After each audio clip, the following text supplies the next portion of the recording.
Hello student, I am Manoj sir. I am talking about shortest job first CPU scheduling algorithm. The process who has shortest burst time will be operated first. To minimize the CPU waiting time, it is the best way. And scheduling depends on the length of next CPU burst of a process. But there is no way to know the length. Consider an example. Main criteria is burst time, and this scheduling algorithm is preemptive in nature. Look at the table: 80 for arrival time and BT for burst time. There are 5 processes. Now, first P1 arrived at time 1. Always we draw the net chart from the time slot 0. So from the 0 slot to 1 means 0 to 1 millisecond, the CPU is in its ideal position, because at time 0 no process has arrived. But in 1 millisecond, at the time of 1 millisecond, process P1 arrived. But in the problem, at time 2, P2 also arrived. So in this time quantum from 1 to 2, P1 perform only 1 millisecond 1.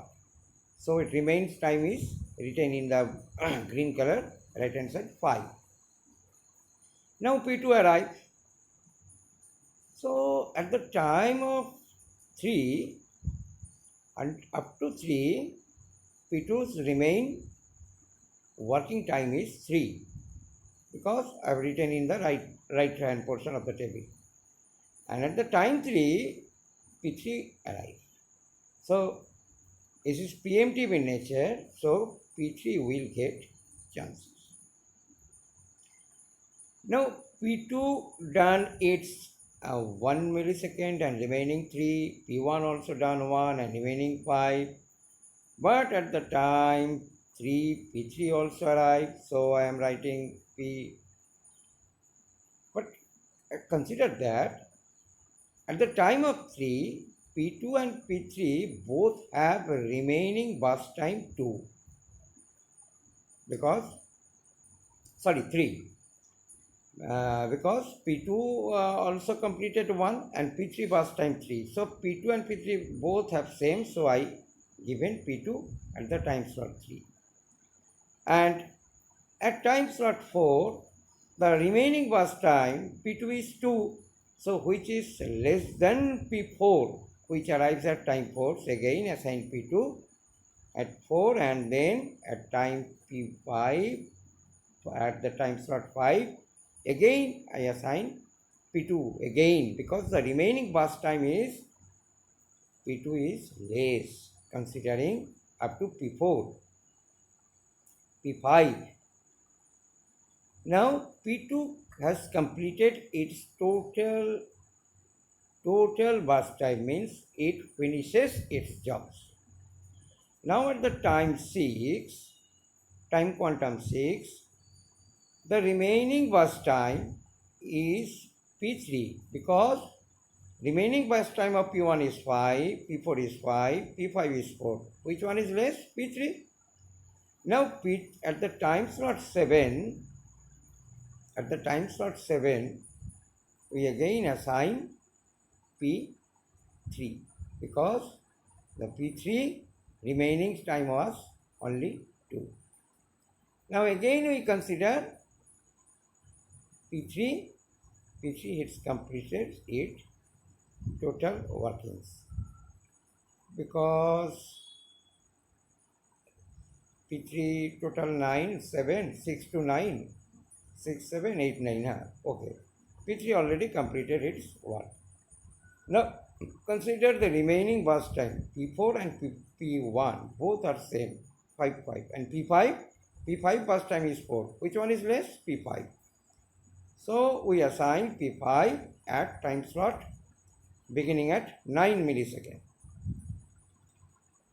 So if we consider 1 millisecond, then P5 is the lowest portion, so we assign all time slot to P5, and after 13 seconds P5 completed its task. Now which one is less? P1 and P5 both are same. Considering arriving time, we give chances to P1. So P1 required extra 5, so up to 18 P1 will get chance. Then lastly P4 will get chance. So at the time of 23 millisecond, all the processes have completed its job in shortest job first algorithm. Now we have to calculate the waiting time. We know that we have to calculate waiting time for each process using the formula finishing time minus arrival time minus burst time. So for process P1, finishing time, look at the net chat, finishing time is 18. Because process P1 start at 1 millisecond, so its finishing time is in from the net chat, we can find that it is 18. So 18 is the finishing time, but arrival time was 1, and the total burst time given in the table is 6, so we can get it is 11. Now for P2, P2 completes its task at the time interval 6, and P2 arrived at 2, and its total burst time was 4. So waiting time for P2 is 0. Now P3, P3 completes its task at time 9, and it arrives at time 3, and its burst time was 3. So the waiting time is 3 for P3. Now P4. P4 completes its task, its execution at the time interval 23. So 23 minus how much for arriving time? It was given in table 4, and its burst time given in table 5. So we got 14. And P5, for P5 completes its execution at time 13. So we are 13 minus 5 and minus 4. Total is 4. Now average waiting time means sum up of all the waiting time divided by number of process. So number of process here is 5, and sum of waiting time means first one is 11, then 0, then 14, and then first one is 11, then 0, then 3, then 14, then plus 4. So sum of this by divided by 5. So how much? I think all of you are calculating this in your copybook.